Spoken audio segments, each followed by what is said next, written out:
कर्मों का सारा खेल है, लौट कर तो आएगा। जो आज तुम्हें रुला रहा है, कल उसे कोई और रुलाएगा। कहीं पर ये लाइनें सुनी थी और मुझे बहुत अच्छी लगी। तो इन्हीं के साथ आज मैं आपको लेकर आई हूँ एक कहानी। छोटी सी कहानी है, अगर आप सुनोगे तो आपको भी बहुत अच्छा लगेगा। बहुत से प्रश्नों के उत्तर जो है हमें उसी कहानी में मिल जाएंगे। बहुत छोटी सी ये कहानी है, अगर आप सुनोगे तो सच बता रही हूँ, बहुत से ऐसे प्रश्न हैं जिसका उत्तर इसी कहानी में मिल जाएगा आपको। कई बार हम बहुत सी चिंताएं करते हैं, हमारे साथ ऐसा क्यों हुआ, हमने ऐसे नहीं किया फिर भी हमारे साथ ऐसा हुआ, हमने उसके साथ अच्छा किया हमारे साथ बुरा हुआ, भगवान हमारे साथ ही ऐसा क्यों करता है। सबसे बड़ा प्रश्न जो कहीं ना कहीं कभी ना कभी हर किसी के दिमाग में आता है। हर किसी की ज़िंदगी में ऐसी घटनाएं घटती हैं जब एक बार तो हमारे दिमाग में ऐसी बात आती है। तो इस छोटी सी कहानी से मतलब आपको भी समझ आएगा, बिना कुछ कहे, जो कहते हैं ना, हर प्रश्न का उत्तर मिल जाएगा। तो स्वागत है आपका मेरे चैनल पे एक बार फिर से। उम्मीद करती हूँ कि सभी बहुत अच्छे होंगे। कहानी है भगवान श्री कृष्ण की। भगवान श्री कृष्ण ने हमें भागवत में कर्मों का पाठ पढ़ाया और कर्म ही इंसान की जो ज़िंदगी है वो बनाते हैं। हम बोलते हैं भगवान ने हमारी किस्मत कैसे लिखी, लेकिन किस्मत लिखने वाले तो हम खुद हैं। हमारे हाथों में दिए हैं ना भगवान ने कर्म।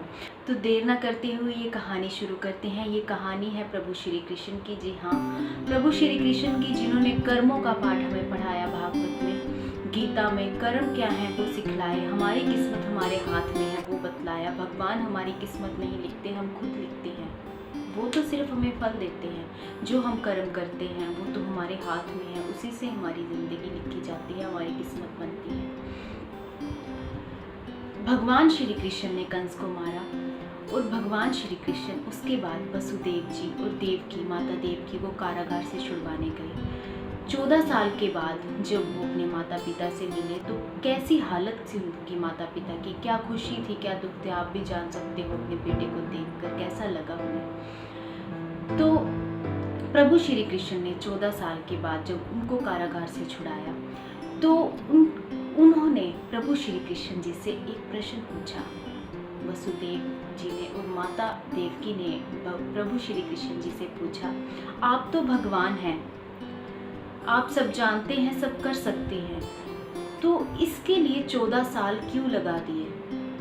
14 साल के बाद जो है वसुदेव जी और देवकी जी को जो है श्री कृष्ण जी ने कारागार से छुड़वाया था। तो आपने 14 साल इसके लिए क्यों लगा दिया, आप तो सब कर सकते थे, आप तो भगवान हैं और सब जानते थे। कंस को मारने के लिए या हमें छुड़वाने के लिए या हमें यहाँ हमारे पास आने के लिए, मतलब माता और पुत्र के मिलन के लिए आपने 14 साल क्यों लगा दिए प्रभु। तो कृष्ण जी ने उसका जो उत्तर दिया आप भी सुनिए। कहीं ना कहीं हम सबके एक प्रश्न का उत्तर तो मिलेगा ना, हमारे साथ ही ऐसा क्यों होता है। प्रभु श्री कृष्ण ने कहा, माता,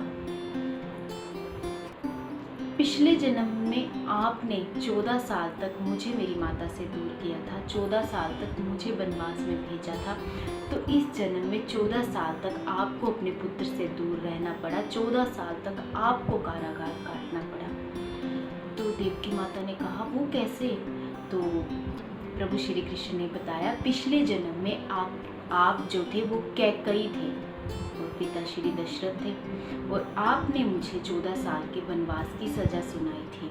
और कर्मों का जो फल है वो भूल कर आता है। ऐसा नहीं है कि अगर वो भगवान के माता पिता है, मतलब वो जननी है जिसने भगवान को जन्म दिया है, वो कर्मों के फल से ना बच सके तो हम तो इंसान हैं, हमें नहीं पता हमने क्या किया है, पीछे क्या किया है। हम सोचते हैं कि हम सब कुछ अच्छा कर रहे हैं पर हमारे साथ अच्छा नहीं हो रहा। हम सोचते हैं कि ये सिर्फ मेरे साथ ही क्यों हो रहा है, ऐसा नहीं होता। जो कर्मों का फल है वो मिलता है, पता नहीं कब कहाँ कैसे, पर इससे कोई छूटता नहीं है। खुद प्रभु श्री राम को देख लीजिए या कृष्ण जी को देख लीजिए, उनकी ज़िंदगी को समझिए, कहाँ कहाँ कैसे कैसे कैसी कैसी ज़िंदगी जी है, लेकिन उन्होंने जी है। उनको कोई धरती पे स्वर्ग नहीं मिला था, वो भगवान थे, उन्होंने भी इंसान के रूप में हमारी तरह हर कष्ट झेला है।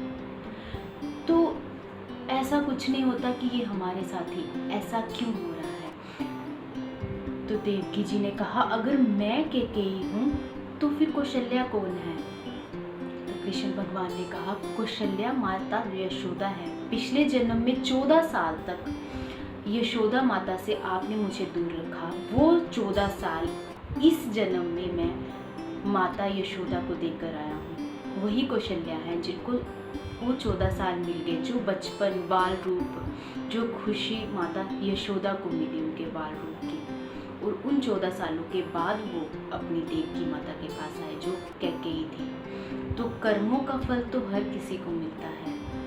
तो कभी ये मत सोचना या ये मत कहना, बस लाइफ है, ज़िंदगी है, उसको पॉजिटिव होकर जियो। जो भी आता है लाइफ में, बस भगवान जो मिले जो आए इतना देना कि बस तुम्हारा साथ हो कि हम उसे सहन कर सकें। चाहे वो खुशी है चाहे वो दुख है, खुशी सहन करना दुख से ज़्यादा मुश्किल होता है, क्योंकि खुशी में कई बार इंसान ओवर रिएक्ट कर देता है, बहुत ज़्यादा आसमान पे चढ़ जाता है, जब उतरता है तब पता चलता है हमें। तो खुशी को समेटना दुख से ज़्यादा मुश्किल होता है।